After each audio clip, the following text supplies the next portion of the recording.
तो हमारा पहला क्वेश्चन है, if x is equal to A T plus B T square where x is distance traveled by the body in kilometer while t is the time in second, then the unit of b is what? तो हम लोगों को actually क्या पूछा है, b की unit पूछ रखी है। ठीक है, आंसर्स लिखे हैं किलोमीटर पर सेकंड वगैरह। ठीक है, तो समझ में आ रहा है यूनिट्स हम लोगों को पूछ रखी है। ठीक है, अब इसको निकालेंगे कैसे हम, तो जैसे हमने एक एग्जांपल किया था डायमेंशंस वाले के अंदर, तो उसी तरीके से हम लोग यहाँ पर सोचेंगे कि भाई ये एक इक्वेशन है, इसमें कुछ टर्म्स प्लस माइनस होके आ रहे हैं। इसका मतलब हर प्लस माइनस वाले टर्म की डायमेंशंस या हर प्लस माइनस वाले टर्म की यूनिट्स सेम होनी चाहिए। तो units of X should be equal to units of A into T should be equal to units of B into T square. ठीक है, तो अब हम लोगों को करना क्या है, हम लोगों को तो बी में इंटरेस्ट है। ठीक है, तो हम लोग क्या बोलते हैं, units of X is equal to units of B into T square.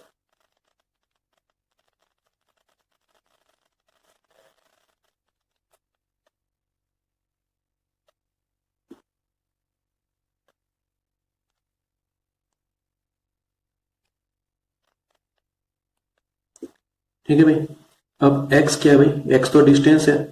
ठीक है, और डिस्टेंस को किस में लिखा हुआ है, किलोमीटर में, है ना। तो हम लोग यहाँ पे इसकी यूनिट लिख देते हैं किलोमीटर।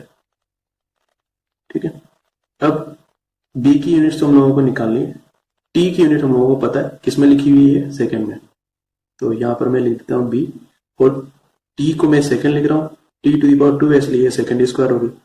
अब बस b की यूनिट निकालनी है, तो इसको इसके नीचे क्रॉस मल्टीप्लाई कर दो, तो b इज इक्वल टू कितना हो जाएगा, kilometre divided by second square. एक है कोई ऑप्शन, हाँ है, किलोमीटर पर सेकेंड स्क्वायर, थर्ड ऑप्शन, ये हमारा आंसर हो जाएगा।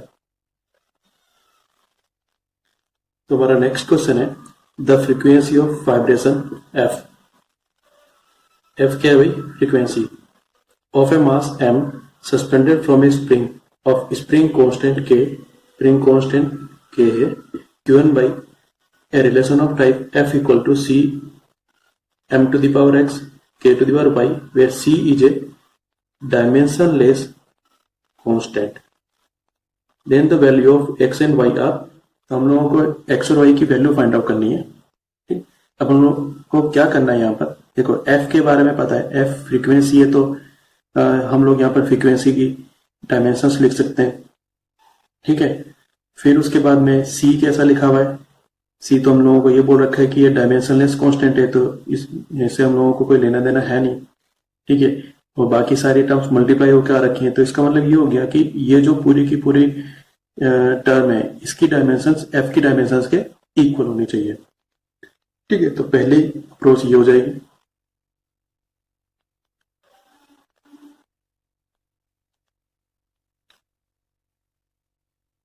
Dimensions of F is equal to dimensions of M to the power X K to the power Y. ठीक है, एफ की डायमेंशंस तो हम लोगों को बहुत आसानी से मिल जाएगी, ये 1/t के हिसाब से आ जाएगी, क्योंकि ये फ्रीक्वेंसी है। एम मास है, ये हम लोगों को पता है, उन्होंने लिख रखा है। अब स्प्रिंग कांस्टेंट के की डायमेंशंस हम लोगों को नहीं पता। ठीक है, तो इसके लिए हम लोग रफ में अलग से कैलकुलेशन कर लेते हैं, और उसकी वैल्यू को हम लोग यहाँ पे पुट कर देंगे। आएगा समझ? तो के कैलकुलेट करने के लिए हमारे पास में फॉर्मूला है, एफ इज इक्वल टू के एक्स। एफ क्या होता है भाई, ये कैपिटल एफ है, एफ मीन्स फोर्स होता है, तो फोर्स को हम लोग एम ए लिख सकते हैं, है ना, कि एक्स, एक्स मतलब होता है एक्सपांशन, तो एक्स को इसके नीचे ले आओ, के इक्वल टू कितना हो जाएगा, M A divided by X, है ना। अब यहाँ पर के की डायमेंशंस निकालने के लिए एम को किलोग्राम में लिखेंगे, किलोग्राम मीन्स कितना हो जाएगा बताओ जरा, तो किलोग्राम मीन्स हम लोग इसको कैपिटल एम लिख देते हैं। ए मतलब क्या होता है, एक्सेलरेशन मीटर पर सेकेंड स्क्वायर, यानी कि L divided by T square हो गया।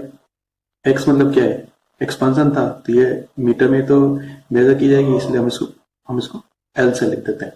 ठीक है, ये दोनों कैंसिल हो गए, टी स्क्वायर को ऊपर लेके चले जाओ, ये कितना हो जाएगा, M T to the power -2, ये के की डायमेंशन होगी, ये हम लोग यहाँ पे यूज कर लेंगे, है ना। अब यहाँ से एफ, एफ क्या होता है भाई, एफ तो 1/t होगा ना। ठीक है, m क्या है भाई, मास था, तो इसको हम लोग लिख देते हैं m to the power x, ठीक है। फिर अब k हम लोगों ने फाइंड आउट कर ही लिया है, ये हो जाएगा m t to the power minus two और to the power y, t को ऊपर लेके जाओ, ये हो जाएगा t to the power minus one is equal to, यहां पर देखो पहले इस ब्रैकेट को ओपन करते हैं, ये तो सीधे सीधे m to the power x है, ये कितना हो जाएगा m to the power y, ये हो जाएगा t to the power minus two y, ठीक है। अब उसके बाद में इनको मल्टीप्लाई करेंगे तो हमारे पास में आएगा m to the power x plus Y और t to the power minus two Y, इस तरीके से आएगा। अब देखो लेफ्ट साइड की डायमेंशंस राइट साइड की डायमेंशंस की इक्वल होनी चाहिए, है ना। यहाँ पे t है, इधर भी t है, तो पहले t को देख लेते हैं। t की पावर यहाँ पे कितनी है, माइनस वन है, यहाँ पे कितनी है माइनस टू वाई, इसका मतलब है minus one is equal to minus two Y, यहाँ से y निकाल लो, कितना आ जाएगा 1/2। चलो y तो पता चल गया। अब यहाँ पर m है ही नहीं, लेकिन इधर तो m है, तो m है नहीं, इसका मतलब है कि यहाँ पर m टू दी पावर कितना होगा 0, तो हम लोग क्या बोलेंगे 0 is equal to X plus Y, हमारे पास में इक्वेशन बनेगी 0 is equal to X plus Y, Y उधर लेके चले जाओ, एक्स इक्वल टू कितना हो जाएगा माइनस वाई, वाई दे रखा है तो एक्स इक्वल टू कितना आ गया माइनस वन अपॉन टू, तो एक्स पता चल गया वाई पता चल गया, मैच कर लो आंसर्स में, कहां पर है बताओ, X minus one by two इन दोनों में है, फिर Y plus one by two इसमें है, तो ये अपना आंसर हो जाएगा। अब हमारा अगला क्वेश्चन है the time dependence of physical quantity p is given by p equal to p naught exp bracket minus alpha T square where alpha is a constant and t is the time. The constant alpha is what? It is dimensionless. It has dimensions t to the power minus 2. It has dimensions t square and it has dimensions of p. ठीक है, तो यहाँ मैंने जो exp बोला था इसका क्या मतलब है इधर, पहले इसको देखते हैं। ये दरअसल ये लिखा हुआ है p equal to p naught e to the power minus alpha T square, ये मतलब है, ठीक है। कुछ फिजिकल क्वांटिटी के नाम वगैरह के बारे में बताने देता है, हम लोगों को वैसे इसमें चाहिए भी नहीं होगा, क्यों, क्योंकि जो कुछ भी e की पावर में रहता है ना, वो सब डायमेंशन लेस होते हैं, इसका मतलब ये पूरा डायमेंशन लेस है, ये बात समझ में। तो हम लोग ये बोलेंगे कि अल्फा टी स्क्वायर की जो डायमेंशन है ये क्या है ही नहीं डायमेंशन, तो m0 l0 t0, ये तो मतलब है, ठीक है। अब t क्या लिखा हुआ था भाई, t टाइम था, है ना, तो यहां पर हम लोग t की डायमेंशन को लिख देते हैं, t को कैपिटल T लिख देंगे, तो हमारे पास में क्या आएगा, यह आ जाएगा अल्फा इसका डायमेंशन, फिर इसको मैं लिख दूंगा टी स्क्वायर, और ये क्या है इधर m0 l0 t0, इसको क्रॉस मल्टीप्लाई करके नीचे ले आओ, ये तो कुछ है ही नहीं, तो एक्चुअल में हमारे पास में डायरेक्ट क्या आ जाएगा alpha is equal to 1 divided by T square, इसको ऊपर लेके चले जाओ तो कितना आएगा T to the power minus two. अब ऑप्शंस देख लेते हैं, डायमेंशन लेस है क्या, नहीं भाई ये तो पूरा डायमेंशन लेस था, अल्फा थोड़ा ना है, फिर dimension T to the power minus two, हाँ भाई मैच कर रहा है, तो ये अपना आंसर हो सकता है, बाकी और को चेक कर लो, कोई भी मैच नहीं कर रहा है, ये हमारा आंसर है। हमारा अगला क्वेश्चन है an equation is given by p plus a divided by v square equal to b theta upon v, where v is what? Volume, p is pressure and theta is temperature.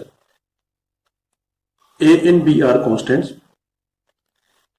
Then find out the value of a. देखो constants में numbers होते हैं, तो numbers का तो कोई dimension होता नहीं है, लेकिन कोई और कॉन्स्टेंट होता है जैसे ए बी अल्फा वगैरह, है ना, तो उनकी डायमेंशन हो सकती है, ठीक है। ऐसा नहीं सोचना है कि कांस्टेंट हमेशा ही डायमेंशन लेस होते हैं, नंबर्स डायमेंशन लेस है, ठीक है। अब यहाँ पर हम लोगों को किसकी डायमेंशन निकालनी है, ए की, हमारे पास में ये इक्वेशन है, तो इस इक्वेशन का मतलब क्या है कि लेफ्ट हैंड साइड में जो कंप्लीट टर्म है पूरी p plus A divide by V square, इसकी डायमेंशन पूरी इस b थीटा बाई v की डायमेंशन के इक्वल होगी, ठीक है। लेकिन हम लोगों को इससे कोई लेना देना नहीं है, क्यों, क्योंकि हम लोग तो a में इंटरेस्टेड है। अब यहाँ पे हमारे पास में दो टर्म्स है, तो इसका मतलब ये कि dimension of p should be equal to dimension of A divided by V square, ठीक है, and that should be equal to dimension of B into theta divided by V, ठीक। अब पी हम लोगों को पता है प्रेशर है, प्रेशर की डायमेंशन हम लोग बहुत आसानी से निकाल लेंगे। वी हम लोगों को पता है वॉल्यूम है, इसकी डायमेंशन भी हम लोग बहुत आसानी से निकाल लेंगे। तो हम लोग बस यही रिलेशन यूज कर लेते हैं। हम लोग लिखेंगे dimensions of P equal to dimensions of A divided by V square, ठीक है। तो पी प्रेशर होता है, प्रेशर क्या होता है,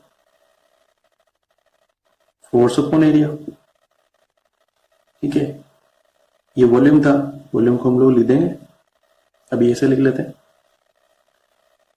इस वी स्क्वायर को उधर लेके चले जाओ और फोर्स को हम लोगों को छोटा करके लिखना है तो F equal to M A लिख सकते हैं, है ना। तो मैं इसको उधर क्रॉस मल्टीप्लाई भी कर रहा हूं, अपने पास में हो जाएगा एम ए फिर वी स्क्वायर डिवाइडेड बाई ए। ये ए और ये ए अलग है, ये ए एक्सीलरेशन वाला है। तो यहां पर हम लोग इन सभी की डायमेंशंस लिख रहे हैं। एम मतलब मास था तो इसको हम लोगों ने कैपिटल एम लिख दिया। ए मीटर पर सेकंड स्क्वायर था इसलिए L divided by T square लिख दिया। वी वॉल्यूम था, वॉल्यूम किस में लिखते हैं, मीटर क्यूब में लिखते हैं, इसलिए एल क्यूब कर दिया, फिर उसकी पावर 2 है इसलिए स्क्वायर लगा दिया। फिर ए मतलब एरिया था, है ना, तो एरिया को हम लोग एल स्क्वायर से लिखते हैं, ठीक है। ये हमारे पास में कुछ बन गया। यहाँ मैं अभी कैपिटल ब्रैकेट यूज नहीं कर रहा हूँ, ठीक है। अब देखो, एक तो मैं इस टी स्क्वायर को ऊपर लेके जाऊंगा, दूसरा इस पावर को कैलकुलेट करूंगा, तीसरा इस एल स्क्वायर को ऊपर लेके जाऊंगा, या फिर बोल दो कि एक एल यहाँ से एक एल से कैंसिल हो गया, ठीक है। तो अपने पास में आ जाएगा एम, इस एल को ऊपर लेके जा रहा हूँ, एल टू दी पावर -1 हो जाएगा क्योंकि यहाँ पे एक एल तो कैंसिल हो चुका है। यहाँ पे कितना आएगा, power to the power multiply हो जाता है, तो यहाँ पर हमारे पास में आएगा L to the power 6, T square को ऊपर लेके जाओ, ये कितना हो जाएगा टी टू दी पावर -2, ठीक है। अब कितना बना बताओ, इन दोनों की कैलकुलेशन करो, L to the power 5, T to the power -2 और एम कितना है 1 है। कुछ मैच कर रहे हैं क्या ऑप्शंस में, M L5 T to the power -2, यानी कि ये अपना आंसर हो गया। अब नेक्स्ट क्वेश्चन है द फोर्स F क्या भाई, force on a sphere of radius R, R क्या भाई, radius, moving in a medium with velocity V, V क्या है भाई, velocity, is given by this formula F equal to 6 by eta RV, the dimensions of eta are what, ठीक है।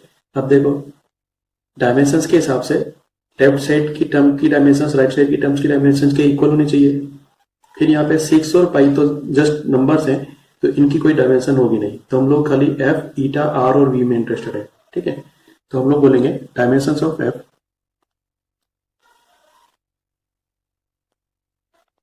should be equal to dimensions of eta into dimensions of r v, इस तरीके से बोल देते हैं। F मतलब force है, फिर से वही m इंटू ए आएगा, याद है, ये हम लोगों ने लिख दिया m इंटू ए, और मैं आर वी को इसके नीचे लेके आ रहा हूं, ये हो जाएगा हमारे पास में इस तरीके से, ये बन गया, ठीक है। m किलोग्राम में लिखा जाएगा और किलोग्राम m को किस में लिखेंगे, कैपिटल M से लिखेंगे। ए क्या है, मीटर पर सेकेंड स्क्वायर, तो ये हो जाएगा L टी स्क्वायर। R क्या था भाई, रेडियस, रेडियस तो मीटर में मेजर करते हैं, तो ये हो जाएगा L। V क्या था भाई, वेलोसिटी, वेलोसिटी क्या होता है, मीटर पर सेकेंड, तो यहाँ पे हम लोग L अपॉन टी लिख देते हैं, ठीक भाई। अब इधर एक L से एक L कैंसिल, ये T ऊपर चला जाएगा, क्या चाहे इस T को इस T से भी तो कैंसिल कर सकते हैं, ठीक है। तो नीचे क्या बचा, T और L, इसको ऊपर लेके चले जाओ, तो हमारे पास में हो जाएगा M, L पहले लिख रहा हूं और फिर T बाद में लिख रहा हूं, ये हमारा आंसर हो जाएगा। ठीक है, कोई ऑप्शन में ये रहा, तो ये हमारा आंसर है। अब देखो ये दो क्वेश्चन हमारे पास में है। ऊपर वाले क्वेश्चन में क्या पूछा है, a pair of physical quantities having same dimensional formula, इन चारों में से, है ना, हम लोगों को पूछा कि हैविंग सेम डायमेंशनल फॉर्मूला, मतलब हम लोगों को इन चारों ऑप्शंस को एक एक करके देखना है और उसमें हम लोगों को दो दो के कॉम्बिनेशन दे रखे हैं, सबको आपस में चेक करके देखना है कि उनकी डायमेंशन सेम है कि नहीं। जैसे यहाँ पर फोर्स और टॉर्क की डायमेंशन सेम है कि नहीं, इसकी डायमेंशन निकालो, इसकी भी डायमेंशन निकालो, चेक करो सेम है कि नहीं है ना। इसी तरह से वर्क और एनर्जी की डायमेंशन निकालो, चेक करो सेम है कि नहीं है। नीचे वाले क्वेश्चन में क्या पूछ रखा है, the physical quantities not having same dimensions. यहाँ पर हम लोगों को वो आंसर बताना है जिसमें डायमेंशन सेम नहीं है, ठीक है। तो इसमें भी वही काम है, जैसे टॉर्क और वर्क दे रखा है तो टॉर्क और वर्क की डायमेंशंस निकालेंगे, सेम नहीं आएगी तो उस पर टिक कर देंगे, है ना। तो जब ऐसे क्वेश्चन आते हैं जिसमें नोट हाईलाइट किया हुआ होता है तो थोड़ा पेशेंस रखना है। क्वेश्चन हो जाते हैं पर हम लोग नोट को मिस कर देते हैं, ठीक है। तो आंसर्स इस हिसाब से थोड़े से चेंज हो जाते हैं, ठीक है। तो ये क्वेश्चन मैं सोल्व नहीं कर रहा हूँ, तुम्हारी एक्सरसाइज है, तुम लोग सोल्व करना। इसका आंसर 2 है और इसका आंसर भी 2 है। नेक्स्ट क्वेश्चन है, in a particular system the units of length, mass and time are chosen to be 10 centimetre for length, 10 gram for mass and 0.1 second for time respectively. The unit of force in this system will be equal to what. ठीक है, अब मेरे को जो answers लिख के दे रखे हैं वो न्यूटन्स में लिख के दे रखे हैं और जो वैल्यू दे रखी है वो सेंटीमीटर, ग्राम और सेकंड में लिख के दे रखी है। अब देखो न्यूटन तो ऐसा यूनिट टाइप से हो गया, तो इसका मतलब है कि हम लोगों को सेंटीमीटर, ग्राम, सेकंड को किस में कन्वर्ट करना है, हम लोगों को इनको बड़े यूनिट्स में मतलब मीटर, किलोग्राम, सेकंड वगैरह में कन्वर्ट करना है और फिर अपना आंसर ट्राई करना है, ठीक है। तो इसके लिए हम लोगों को क्या करना चाहिए, इसके लिए हम लोगों को, क्योंकि फोर्स के बारे में बोल रखा है तो पहले फोर्स की डायमेंशंस निकाल लेनी चाहिए, ठीक है। फोर्स की डायमेंशंस डायरेक्ट लिख रहा हूँ, यहाँ आप कैलकुलेट नहीं कर रहा। तो फोर्स की डायमेंशंस होती हैं m1 L1 T-2। मैं यहाँ पे 1 1 नहीं भी लिखूंगा तो भी चलेगा, ठीक भाई। अब हम लोगों को क्या करना है कि m मतलब मास, ठीक है, मास के लिए ये, तो यहाँ पर हम लोगों को मास की वैल्यू लिख देनी है, वो कितनी थी 10 ग्राम, यहाँ पर हम लोग 10 ग्राम लिख देंगे। फिर L लेंथ के लिए था, ये कितनी दे रखी है 10 सेंटीमीटर, यहाँ पर हम लोग 10 सेंटीमीटर लिख देंगे। फिर T क्या था, टाइम कितना दे रखा है 0.1 सेकेंड, यहाँ पर हम लोग 0.1 सेकेंड लिख देंगे, ठीक है। तो लिखते हैं, यह जाएगा मेरे पास 10 ग्राम, फिर उसके बाद में 10 सेंटीमीटर, फिर उसके बाद में 0.1 सेकेंड और उसकी पावर कितनी है -2। ये बात समझ में, ठीक है। अब देखो यहाँ पर हम लोग थोड़ी सी कैलकुलेशन कर लेते हैं क्योंकि इसकी पावर कितनी है -2 है। 0.1 को हम लोग 1/10 लिख सकते हैं ना, ये 10 ग्राम था जो था, 10 सेंटीमीटर था जो था, ये हो जाएगा 1/10 सेकेंड टू दी पावर -2, ठीक है। अभी जो -2 है ये 1 के ऊपर भी जाएगा, 10 के ऊपर भी जाएगा, तो यहाँ पर कितना हो जाएगा, यहाँ नीचे हो जाएगा 10⁻², ठीक है। जब हम इसको ऊपर लेके जाएंगे तो ये 10⁻² हो जाएगा। तो हमारे पास में आएगा 10 ग्राम, 10 सेंटीमीटर और 10⁻² सेकेंड, ठीक। अब देखो हम लोगों को ये दे रखा है और फाइंड आउट क्या करना है, फोर्स को हम लोगों को कैलकुलेट करना है न्यूटन्स में, मतलब किलोग्राम वगैरह में। तो हम लोग क्या करेंगे, इन सब यूनिट्स को बदल देंगे, सेकंड नहीं बदलेगा क्योंकि सेकंड सीजीएस में भी वही रहता है और एमकेएस में भी वही रहता है। हम लोग ग्राम को किलोग्राम में चेंज करेंगे और सेंटीमीटर को मीटर में चेंज करेंगे, ठीक है। तो ये कितना हो जाएगा, हाँ 1 किलोग्राम में कितने ग्राम होते हैं 1000 ग्राम होते हैं, तो ये हो जाएगा अपने पास 10⁻³ किलोग्राम। या तो ऐसे बोल दो या इसमें 1000 से डिवाइड कर दो। इसी तरीके से इसको हम लोग लिख देते हैं, 10 सेंटीमीटर को मीटर में बदलेंगे तो कितना आ जाएगा 10⁻², क्योंकि 1 मीटर में 100 सेंटीमीटर होते हैं। और यहाँ लिख देते हैं m, और इधर अपने पास में 10⁻² सेकेंड है। अब या तो इनको ऐसे लिख लेना दो, या यहाँ पर अपॉन में लिखने से कैलकुलेशन थोड़ी ज्यादा आसान हो जाएगी, तो मैं इसको अपॉन में लिख रहा हूँ।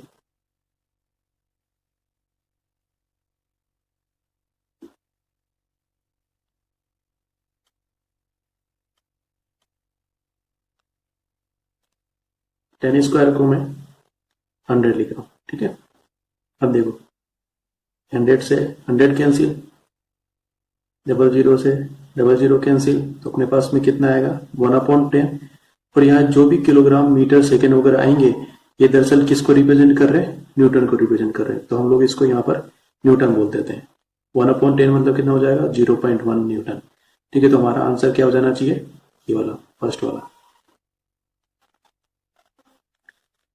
हमारा नेक्स्ट क्वेश्चन ऑब्जेक्टिव नहीं है लेकिन इस क्वेश्चन के जैसा ही है ना। हम लोगों को यहाँ क्या बोल रखा है, the value of gravitational constant capital G is 6.67 into 10⁻⁻11 newton metre square per kilogram square in SI system, convert it into CGS units. अब हम लोगों को यहाँ पर यूनिट्स चेंज करने, और यूनिट्स चेंज करने के लिए हम लोग डायमेंशंस को काम में ले सकते हैं, है ना। कैसे इजी पड़ेगा देखते हैं। हम लोग क्या करेंगे, पहले जी की डायमेंशंस लिख लेंगे।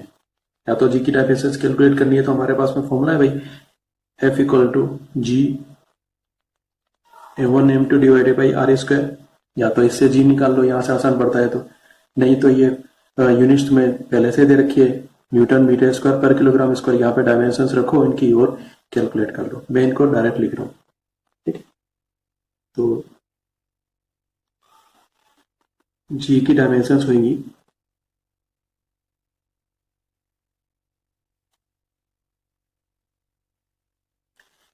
तो ये है हमारे पास में जी की डायमेंशंस। मैं यहाँ पर अभी ब्रैकेट नहीं लगा रहा हूँ, ठीक है। अब है ना मेरे को इसको सेंटीमीटर वगैरह में बदलना है, ठीक है। यहाँ पर m क्या होता है, मास किस में लिखा होता है, ये किलोग्राम में, ये किस में लिखा होता है मीटर में, ये सेकंड में होता है, ठीक है। तो सेकंड से तो हम लोगों को कोई प्रॉब्लम है नहीं, ठीक है। मैं यहाँ पर किलोग्राम यूज करूंगा और यहाँ पर मीटर यूज करूंगा। जी की जो वैल्यू लिखी है उसको मैं साथ में लिख देता हूँ, ठीक है। और यहाँ पर मैं लिख देता हूँ किलोग्राम टू दी पावर -1, ये हो गया मीटर टू दी पावर 3 और ये सेकेंड टू दी पावर -2, ठीक है।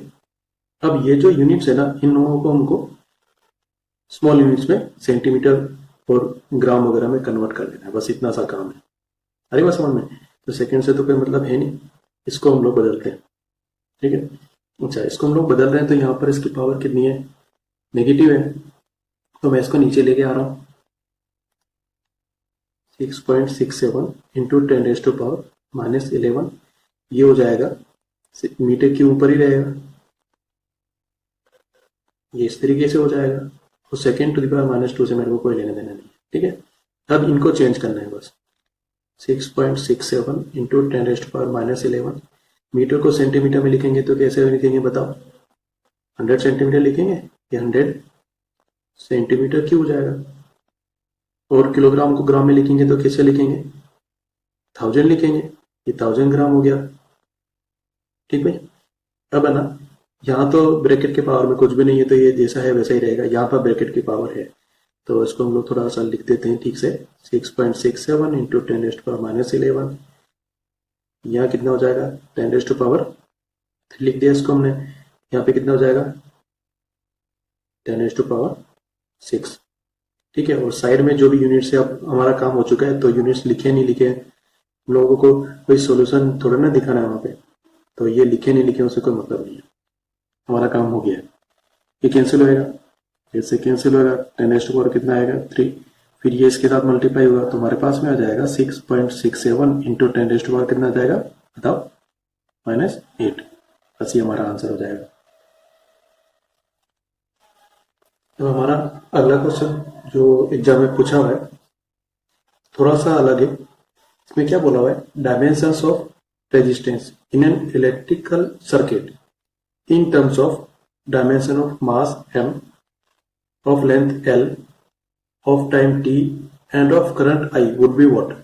ठीक, हम लोगों को किसकी डायमेंशंस पता करनी है, रेजिस्टेंस की डायमेंशंस पता करनी है। देखो रेजिस्टेंस क्या होता है, R equal to V divided by current I होता है, ठीक है। तो V क्या होता है, पोटेंशियल, या तो पोटेंशियल की डायमेंशन अलग से यहाँ पे निकाल के रख दो, या फिर पोटेंशियल को ऐसे बोल दो work done per unit charge, ठीक है। ये फॉर्मूला वर्क आता था ना, W equal to Q into V, याद है, ठीक है। तो बस यहाँ से V निकालो, यहाँ रख दो, तो अपने पास में ये हो जाएगा W divided by Q into I, ये हमारे पास में R हो गया, ठीक है। वर्क की डायमेंशन हम लोग लिख सकते हैं, नहीं याद है तो हम लोग यहाँ पे वर्क की डायमेंशन लिखने के लिए फोर्स इंटू डिस्टेंस काम में ले सकते हैं, क्यू आई। अब देखो फोर्स की डायमेंशन हम लोगों को पता है ना, डी डिस्टेंस है, इसकी डायमेंशन भी पता है, आई के टर्म्स में तो हम लोगों को आर को लिखना ही है, क्यू कूलोम में आ जाएगा भाई। इसको हम लोग करंट की टर्म्स में लिख सकते हैं क्या, बिल्कुल लिख सकते हैं।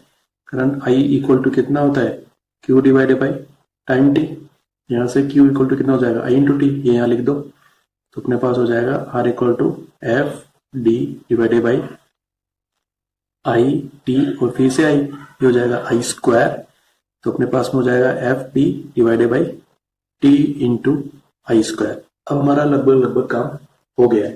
अब हम इनकी डायमेंशंस लिखते हैं।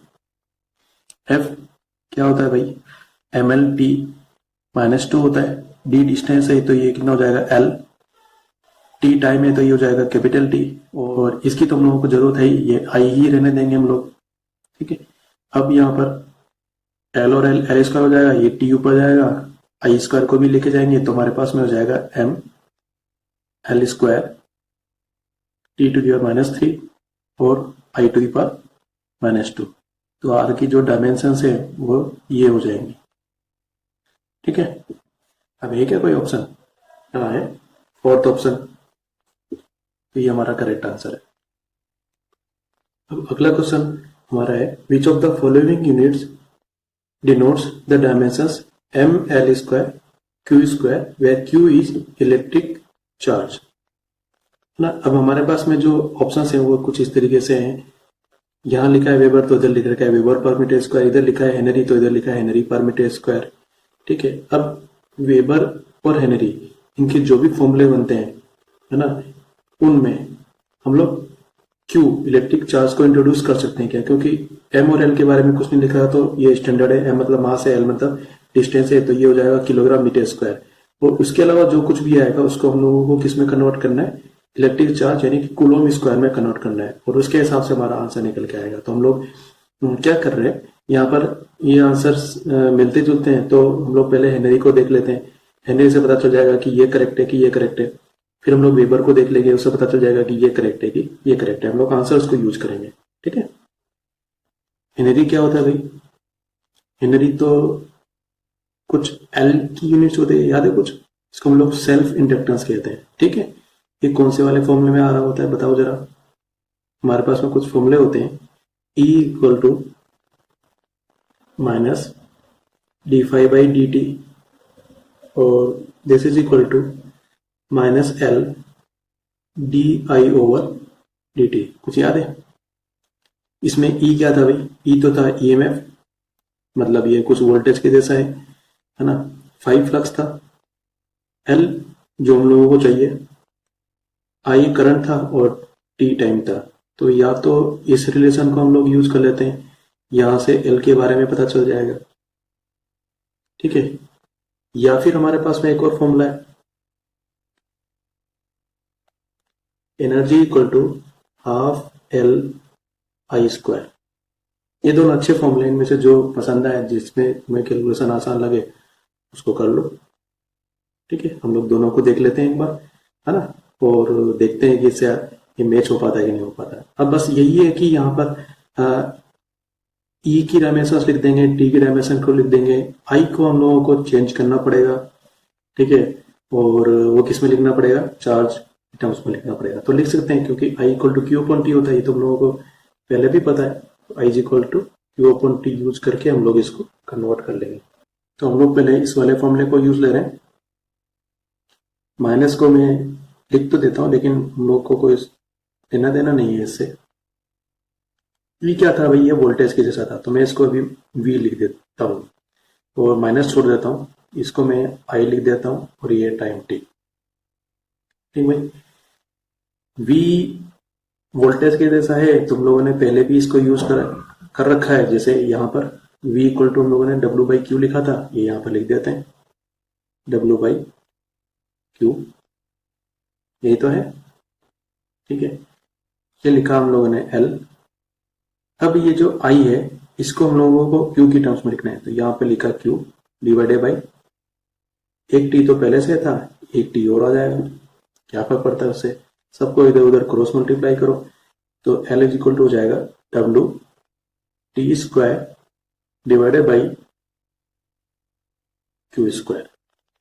ठीक है, अब ये जो W बचाना, W तो था वर्क, है ना, वर्क मतलब कितना होता है, फोर्स इंटू डिस्टेंस। इसको कैलकुलेट कर लेंगे हम लोग अभी। ठीक है, फोर्स की यूनिट्स हम लोगों को पता है कितनी होती है भाई, फोर्स की यूनिट्स MLT-2, ये हो जाएगा MLT-2। ठीक है, D मतलब डिस्टेंस, इसको हम लोगों ने लिख दिया L, T मतलब क्या था भाई, टाइम था ना, तो ये हो जाएगा T स्क्वायर, और इसको मैं, क्योंकि इन लोगों ने कैपिटल Q लिखा हुआ है, तो मैं अब इसको कैपिटल Q लिख देता हूँ, कैपिटल Q स्क्वायर। ठीक है, अब देखो यहाँ पर T⁻⁻2 और T स्क्वायर, ये तो कैंसिल हो जाएगा, तो हमारे पास में हो जाएगा ML square divided by Q square. ये तो वही आ गया जो हम लोगों को चाहिए था, इसका मतलब है हेनरी हमारा करेक्ट आंसर होना चाहिए। तो हम लोगों ने पहले इसको उठाया और पहली चांस में हमारा आंसर सही आ गया, तो अच्छी बात है। नहीं आता तो हम लोग इसको देखते हैं, क्योंकि ये से रिलेटेड है, तो फिर उसके बाद हम लोग वेबर को देखते हैं। ठीक है, अब दूसरा मेथड जो एनर्जी वाला था, इसको भी हम लोग देख लेते हैं। Energy equal to half LI square. तो एनर्जी की डायमेंशंस कुछ याद है, एनर्जी मतलब वर्क, ये तो है बेटा। ठीक है, वर्क इक्वल टू कितना था, फोर्स इंटू डिस्टेंस, फोर्स की यूनिट्स कितनी थी MLT-2, इसको L से मल्टीप्लाई कर रहे हैं, तो एनर्जी की यूनिट्स कितनी जाएंगी, या एनर्जी की डायमेंशंस कितनी जाएंगी, ML/T-2, ये इसकी डायमेंशंस होंगी। आपसे कोई लेना देना है नहीं, आई को हम लोग Q की टर्म्स में लिख डालते हैं अभी, तो ये हो जाएगा Q square divided by T square, इसको उधर क्रॉस मल्टीप्लाई करते हैं, तो L इज इक्वल टू कितना हो जाएगा, ML/T-2, फिर ये T square divided by Q square, तो ये हमारे पास में बन जाएगा ML/T-2, ये T स्क्वायर है, इसको मैं कैपिटल Q लिख देता हूँ। ठीक है, तो ये आ गया है ML स्क्वायर Q स्क्वायर। ठीक है, आंसर दोनों सेम आएंगे, है ना, इसमें थोड़ा जल्दी आंसर आ गया, इसमें थोड़ा टाइम लगा, ऐसा कुछ नहीं है। एग्जाम के दौरान हम लोग बहुत जल्दी कैलकुलेशन किया करते हैं, और चाहे इसको यूज करो चाहे इसको यूज करो, हम लोगों को टेंशन नहीं करना है कि कौन से वाले फॉर्मूले से बहुत सुंदर आंसर आएगा, सुंदर नहीं, आंसर तो सेम आना है भाई। अब इस क्वेश्चन में क्या बोल रखा है, the dimensions of μ0 ε0 to the power -1/2 क्या है। अब या तो यहाँ पे μ0 ε0 की डायमेंशंस निकालो अलग अलग फॉर्मूले से और यहाँ पुट करो फिर कैलकुलेट करो, या फिर एक अच्छा सा फॉर्मूला जो मैंने मेरे नोट्स में बताया भी है उसको याद करो।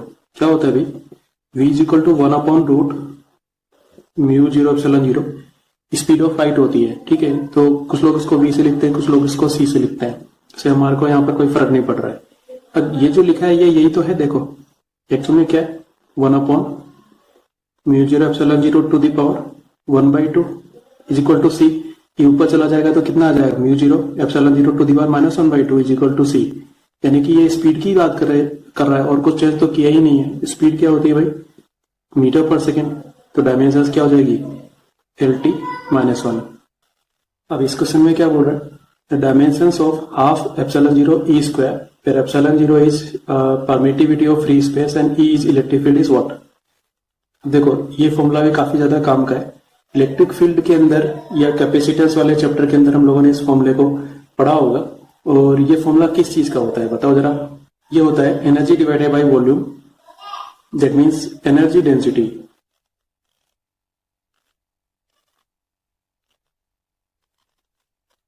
ये इसका फेमस फॉर्मूला है, भूलना नहीं है। तो बस या तो ऐसा करो कि ε0 और E की डायमेंशंस निकाल के पुट कर दो, आंसर आ जाने वाला है, लेकिन वो थोड़ा टाइम टेकिंग है ना, क्योंकि ε0 वगैरह की डायमेंशंस इतना इजीली हम लोग को याद नहीं रहती है, तो हम लोग इस वाले फॉर्मूले को यूज करते हैं। तो एनर्जी डेंसिटी की यूनिट्स क्या हो जाएंगी, ये हो जाएगा जूल, और ये energy density means joule per metre cube. इस तरीके से जूल क्या होता है भाई, वर्क डन होता है, इसको हम लोग फोर्स इंटू डिस्टेंस ले सकते हैं पर मीटर क्यूब। ठीक है, फोर्स को हम लोग क्या ले सकते हैं, मास इंटू एक्सेलरेशन, डी को मैं लिख लेता हूं मीटर से, और इस मीटर क्यूब को मैं अलग से रहने देता हूं। ये मास है और ये लेंथ है। 1 मीटर से 1 मीटर कैंसिल कर सकते हैं हम लोग। मास को किस में लिखते हैं हम लोग? किलोग्राम से लिखते हैं। एक्सेलरेशन को किससे लिखते हैं हम लोग? मीटर पर सेकेंड स्क्वायर से लिखते हैं। और यहां पर एक और 1/मीटर स्क्वायर हो जाएगा, ठीक है। 1 मीटर से 1 मीटर और कैंसिल कर दिया, ये हो जाएगा kilogram divided by metre second square. ऊपर लेके चले जाओ इनको, कितना आएगा? किलोग्राम मीटर इनवर्स और सेकेंड टू दी पावर -2। अब इसको MLT में लिख दो, इसको कैपिटल M लिखेंगे, इसको L टू दी पावर -1 लिखेंगे, इसको T टू दी पावर -2 लिखेंगे। ठीक है, कोई आंसर? हाँ है, ये अपना आंसर है। हमारा अगला क्वेश्चन है, the density of a material in CGS system of units is 4 ग्राम पर centimetre cube. In A system of units in which unit of length is 10 centimetre and unit of mass is 100 gram, the value of density of this material will be what. अब इसमें हम लोगों को बोल रखा है कि हम लोग वेट को 1 ग्राम की जगह पर 100 ग्राम के हिसाब से मेजर करेंगे, है ना। जैसे मान लो मेरे पास में 200 ग्राम कोई मटेरियल है, तो पहले तो हम लोग यह बोल रहे थे कि इसके अंदर ग्राम के कितने पार्ट्स हैं? 200 पार्ट्स, है ना। लेकिन अब हम लोगों ने क्या बोल दिया कि यूनिट ऑफ मास 100 ग्राम है, तो ग्राम के कितने पार्ट हो जाएंगे? केवल 2 पार्ट हो जाएंगे, क्योंकि 100 और 100 दो ही तो पार्ट हुए। इस तरीके से मतलब हम लोग उसके मेजरमेंट को चेंज कर रहे हैं। इसी तरीके से लेंथ की बात करते हैं, तो यहाँ पर तो हम लोग लेंथ को सेंटीमीटर में लिए हुए हैं। अब हम ये बोल रहे हैं कि मान लो मेरे पास में 200 सेंटीमीटर का कोई मटेरियल है, कुछ है ना। तो यहाँ पे सेंटीमीटर के कितने पार्ट्स हैं? 200 पार्ट्स हैं, ठीक है। लेकिन अब सेंटीमीटर को लेकिन अब लेंथ को हम लोग 10 सेंटीमीटर के रेफरेंस में ले रहे हैं, तो लेंथ के कितने पार्ट हो जाएंगे? डिवाइडेड बाई 10, यानी कि 20 पार्ट्स हो जाएंगे। ये मतलब है नए सिस्टम के हिसाब से। इसको हम लोग ऐसे भी समझ सकते हैं, डेंसिटी का फॉर्मूला क्या होता है? किलोग्राम पर मीटर क्यूब। तो इसके हिसाब से हम लोग मान लो डायमेंशंस लिखने की कोशिश करते हैं, तो ml टू दी पावर -3 हो जाएगा, ठीक है। डेंसिटी लिख दी हम लोगों ने 4 ग्राम पर सेंटीमीटर क्यूब, ठीक है। और मान लो ये जो ग्राम पर सेंटीमीटर क्यूब है, इसको हम लोग किलोग्राम में कन्वर्ट करने की कोशिश करते हैं, तो ग्राम में क्या करते हैं? 1000 को डिवाइड करते हैं, और सेंटीमीटर को मीटर में कन्वर्ट करते हैं तो क्या करते हैं?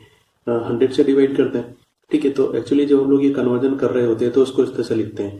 4 तो था ही ओरिजिनल, जी को हम लोगों ने 1/1000 लिख दिया क्योंकि ग्राम को किलोग्राम में कन्वर्ट कर रहे हैं, और इसको 1/100 क्यूब लिख दिया क्योंकि सेंटीमीटर 3 बार आया, पावर 3 है ना, इसलिए 1/100 टू दी पावर 3, और अब ये मीटर क्यूब में आ जाएगा। तो अब यहाँ कैलकुलेशन करने के बाद में जो भी आंसर आएगा वो किलोग्राम पर मीटर क्यूब में आएगा। कैलकुलेशन कर दी और ये कुछ आ गया, ठीक है। ये हम लोग करना जानते हैं। तो एक्चुअली हम लोग यहाँ पर क्या कर रहे थे कि जो वेट का मेजरमेंट है, वेट का मेजरमेंट हम लोग अब 1000 के हिसाब से कर रहे थे। पहले तो 1 के हिसाब से कर रहे थे, इसके अंदर 1 ग्राम के हिसाब से। अब किसके हिसाब से कर रहे हैं?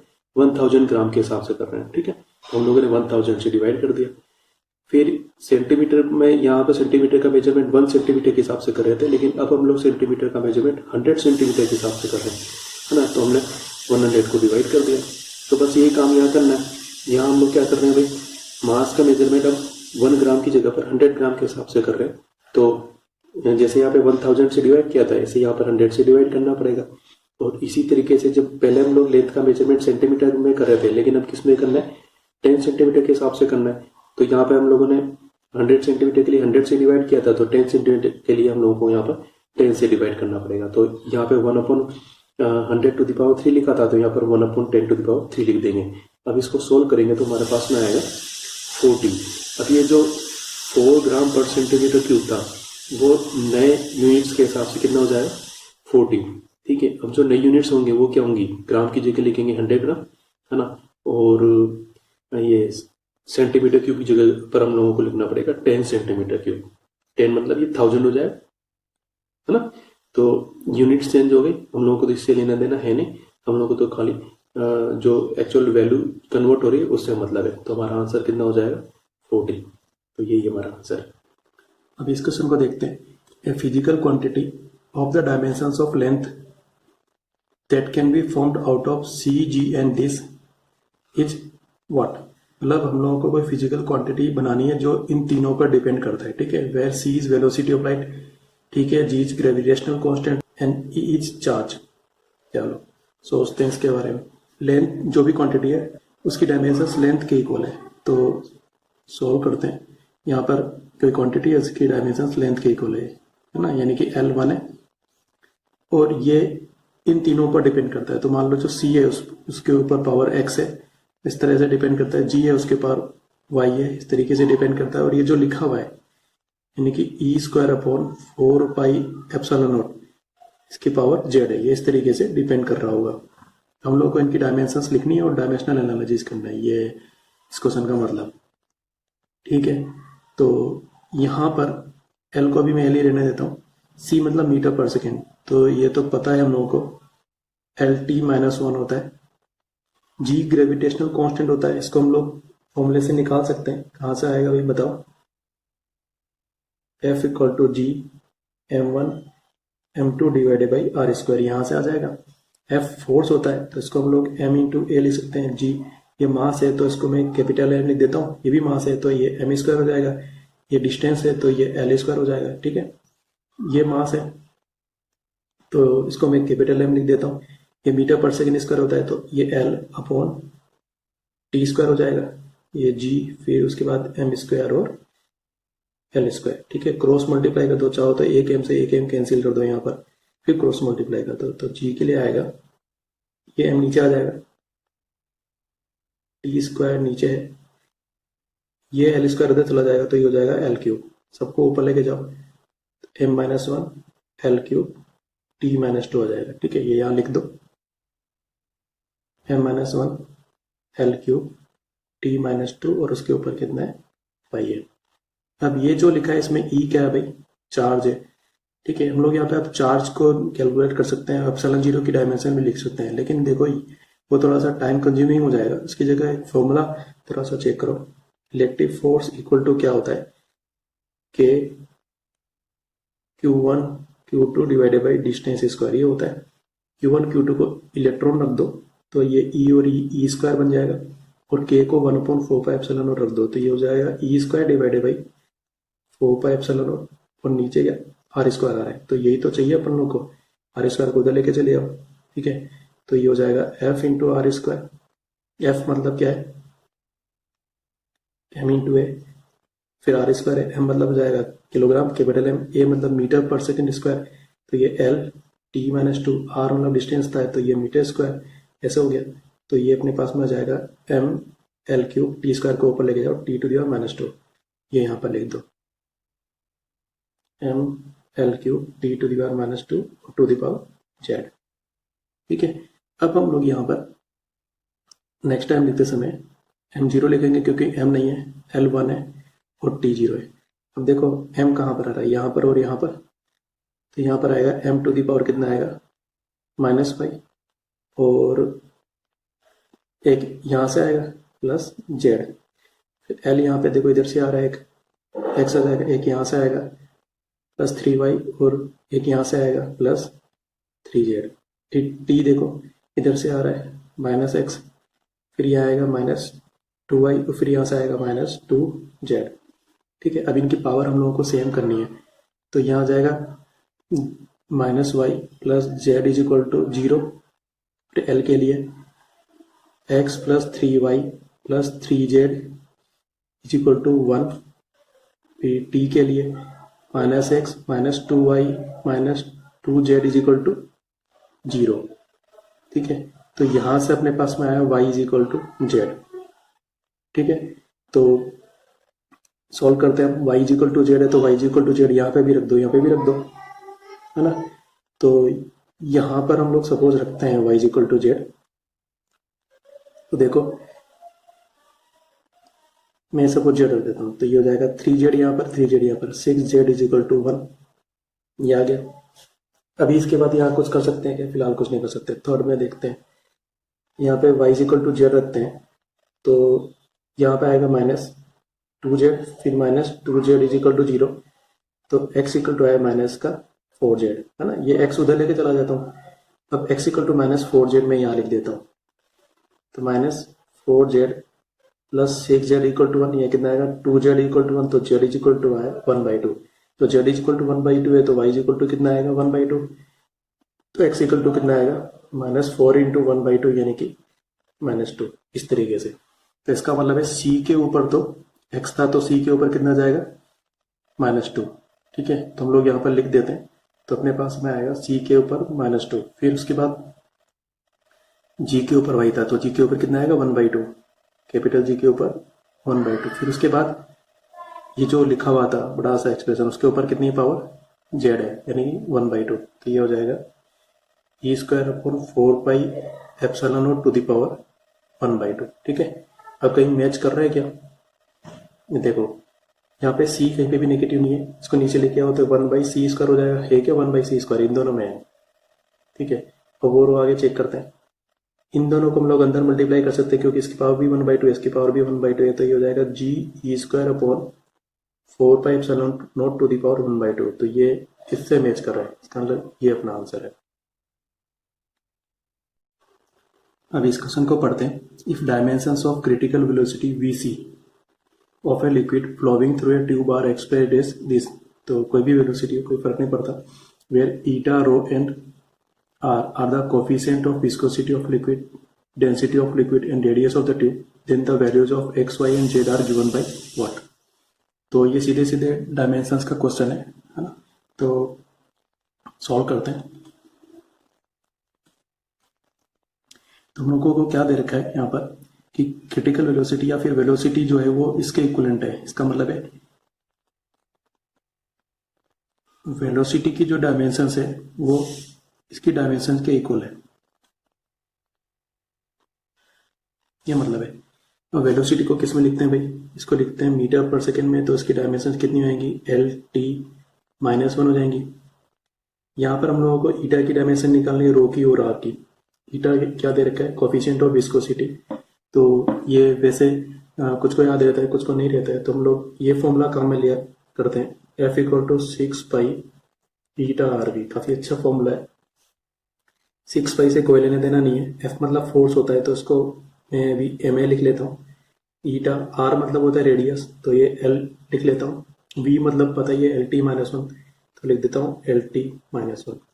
ठीक है, M मतलब मास होता है, इसको कैपिटल में लिख देता हूँ। A मतलब एक्सीलरेशन, तो ये हो जाएगा मीटर पर सेकेंड, इसको इसलिए LT-2। यहाँ पर ईटा, L और L कितना हो जाएगा, L²T-1। अब इसको क्रॉस मल्टीप्लाई करके इसके नीचे ले आते हैं, तो ईटा इज इक्वल टू आएगा ML-T-2 डिवाइडेड बाई L2T-1। एक एल से एक एल कटेगा, M पे तो कोई फर्क पड़ना ही नहीं है, नीचे एक एल बचेगा, उसको ऊपर लेके चले आते हैं, L-1 हो जाएगा, एक T से एक T कट जाएगा, ऊपर T-1 बचेगा, इसको यहाँ लिख देते हैं। तो ये हो गया हमारे पास में ML-1 T-1 to the power x। Rho क्या भाई, डेंसिटी, तो डेंसिटी किस में लिखते हैं हम लोग, किलोग्राम पर मीटर क्यूब में लिखते हैं। किलोग्राम मतलब m, मीटर क्यूब मतलब L3, इसको ऊपर लेके चलिए, तो ये हो जाएगा ML⁻³ और इसके ऊपर कितना जाएगा y। r मतलब रेडियस लेंथ है, तो ये L⁻Z हो जाएगा। ठीक है, अब देखो यहाँ पे m नहीं है, तो उसको मैं M⁻0 लिख देता हूँ, L⁻1 है, T⁻−1 है, इसमें m दो जगह आ रहे हैं, M⁻ कितना आएगा, x यहाँ से आएगा और y यहाँ से आएगा, फिर L में कितना आएगा भाई, यहाँ पे -x आएगा, पावर मल्टीप्लाई होती है ना, फिर इधर -3y आएगा और इधर भी आ रहा है, यहाँ z आ जाएगा, फिर उसके बाद में t इधर आ रहा है -x। अब ये पावर इधर लेफ्ट और राइट की सेम होनी चाहिए, तो m के हिसाब से x + y = 0 हो जाना चाहिए, क्योंकि m की पावर इधर 0 है, फिर इधर 1 है, तो 1 = -x -3y + z, और इसी तरीके से यहाँ -1 है, तो -1 = -x, यहाँ से x आ जाएगा, x = 1, x को यहाँ रख देते हैं, 1 + y = 0, तो y = -1, y की वैल्यू -1 है, x की वैल्यू 1 है, ये यहाँ रख दो, वही यहाँ रखूँगा तो -1 हो जाएगा, और -1 यहाँ रखूँगा तो ये +3 हो जाएगा, प्लस z, यहाँ कितना बचेगा 2 प्लस z, तो z की वैल्यू 2 उधर जाएगा, तो z की वैल्यू कितनी आएगी, -1। तो ये तीन वैल्यूज हम लोगों को मैच करनी है, x = 1, फिर z और y दोनों -1 है, तो यही अपना आंसर है। अगला क्वेश्चन है, Planck's constant h, speed of light in vacuum c and in Newton's gravitational constant capital G are three fundamental constants. Which of the following combinations of these has a dimension of length? तो इसमें हम लोगों को length की dimension पूछी है, ठीक है। वैसे तो डायमेंशंस को हम लोग एमएलटी में लिखते हैं, है ना, लेकिन अब यहाँ पर हम लोगों को जो बेसिक यूनिट्स हैं वो इनको बोल दिया गया है, प्लांक्स कांस्टेंट को, स्पीड ऑफ लाइट को और जी को बोल दिया गया है। तो हम लोगों को लेंथ को इन तीनों में बताना है, मतलब जो लेंथ है वो एच पर, सी पर और जी पर डिपेंड करती है और उसके हिसाब से हम लोगों को डायमेंशनल एनालिसिस करना है, ठीक है। तो हम लोगों ने लिख दिया dimension of length is equal to, मान लो ये H to the power X type से डिपेंड करती हो, या C to the power Y type से डिपेंड करती हो, और ये G to the power Z type से डिपेंड करती हो। तो ये हम लोगों ने लिख दिया है, ठीक है। अब यहाँ पर हम लोगों को एच की डायमेंशंस लिखनी पड़ेगी। अब एच की डायमेंशंस कैसे निकालेंगे, ये हम लोग अलग से निकाल लेंगे ना। इसके लिए हम लोग E equal to H nu formula काम में ले सकते हैं। ई एनर्जी होता है, न्यू फ्रीक्वेंसी होती है, ठीक है। सी तो पहले से ही स्पीड है, स्पीड ऑफ लाइट, तो ये मीटर पर सेकेंड में लिखी जाती है, तो इसकी डायमेंशन तो बहुत इजीली आ जाती है। जी ग्रेविटेशन वाले फोर्स से आएगा, F equal to G m1 m2 divided by R square, यहाँ से जी निकल जाएगा। तो इन तीनों की डायमेंशंस निकाल के हमने यहाँ पे रख दी है, ये आ गया, ठीक है। और लेंथ की डायमेंशन में m0 होगा, t0 होगा, तो m0 l1 t0 left side में लिख दिया अपन ने, और यहाँ पर एच सी और जी की डायमेंशंस लिख दी। अब हम लोग यहाँ पर इन को ओपन करेंगे तो हमारे पास में इधर आएगा m to the power x, ठीक है। फिर उसके बाद में यहाँ तो कुछ आना ही नहीं है क्योंकि m टू द पावर 0 है। इधर से आएगा m to the power minus Z, है ना, ये आ गया। इस तरीके से l आ जाएगा, उस तरह से t आ जाएगा। अब हम लोगों को दोनों तरफ LHS और RHS में दोनों तरफ m की पावर, l की पावर और t की पावर को कंपेयर करना है। तो यहाँ पर m की पावर 0 है इसलिए x minus Z is equal to 0, यहाँ l की पावर 1 है इसलिए 2x plus Y plus 3z is equal to 1, यहाँ t की पावर कितनी है 0 है इसलिए minus X minus Y minus 2z is equal to 0। देखो यहाँ से हम लोगों को मिल रहा है x इक्वल टू जेड, ठीक है। तो हम लोग क्या कर रहे हैं, इस x इक्वल टू जेड को यहाँ पर भी रख देते हैं। तो ये 2z यहाँ लिख दिया हम लोगों ने क्योंकि 2 पहले लिखा हुआ है, फिर यहाँ पर भी x इक्वल टू जेड रख देते हैं, तो ये माइनस जेड हो गया। अब यहाँ पर देखो, यहाँ पर हमारे पास में y और z में इक्वेशन आ रही है, तो इस y को मैं इस साइड लेके चले जाता हूँ तो पॉजिटिव y हो जाएगा, और इधर क्या बचेगा माइनस जेड और माइनस 2z यानी कि माइनस 3z, ठीक है। तो y की वैल्यू हमारे पास में माइनस 3z आई, x की वैल्यू z आई, ये दोनों वैल्यू उठा के हम लोगों ने यहाँ लिख दी, तो हमारे पास में z में एक इक्वेशन आ गई। इसको हम लोग सोल्व करते हैं तो z की वैल्यू आती है 1/2, ठीक है। इसका मतलब है x इक्वल टू जेड है तो x की वैल्यू भी 1/2 होगी, और जब z की वैल्यू यहाँ रखेंगे तो y की वैल्यू कितनी जाएगी -3/2, ठीक है। अब ये तीनों वैल्यूज हम लोग यहाँ पे लिख देते हैं, है ना। x की जगह पर लिखेंगे 1/2, y की जगह पर लिखेंगे -3/2 और z की जगह पर लिखेंगे 1/2, ये लिख दिया हम लोगों ने। अब इस h के ऊपर भी पावर 1/2 है, g के ऊपर भी पावर 1/2 है, तो ये दोनों एक साथ हो जाएंगे, इनके ऊपर पावर हो जाएगी 1/2, और इसमें पावर नेगेटिव है तो उसको नीचे लेके आ जाएंगे तो पॉजिटिव पावर हो जाएंगी। अब देखो ये जो पावर 1/2 होता है इसी को हम लोग स्क्वायर रूट बोलते हैं, तो ये हो जाएगा √hg और divided by c to the power 3/2। ऐसा कोई आंसर दिया हुआ है ये? हाँ, ये हमारा आंसर है।